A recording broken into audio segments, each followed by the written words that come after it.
Welcome back to Fordham Live. I'm your host, Caroline Newcomb, and I'm here with the wonderful Floriana Boardman. Now, Floriana, you're a senior, correct?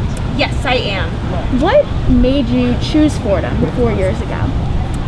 Well, it's actually a pretty funny story. I initially thought I was going to stay in North Carolina, where I'm from, and I applied to Fordham almost on accident, thinking I was applying to Furman.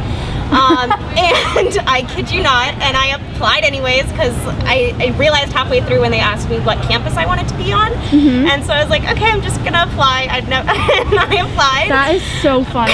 Yeah, and this is where I ended up. It just worked out. And so looking into Fordham, once you realized that you applied to the wrong school, a different school than you initially thought, what made you actually become interested in Fordham?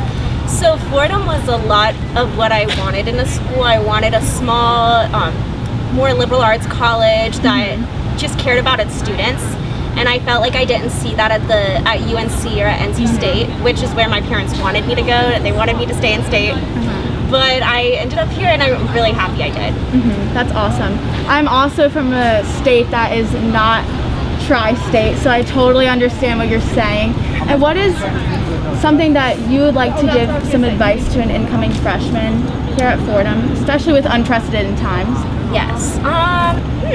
That's a tough question, but I think something that I would advise is that I think freshman year it's so easy to get caught up in everything going on, and you forget that you actually have to do school too. So I totally understand that. That's one thing I wish I had focused more on my freshman year. Great. Thank you so much for coming, Floriana. It's always a pleasure.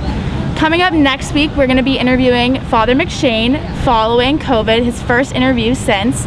Once again, this is Fordham Live, and I'm Caroline Newcomb.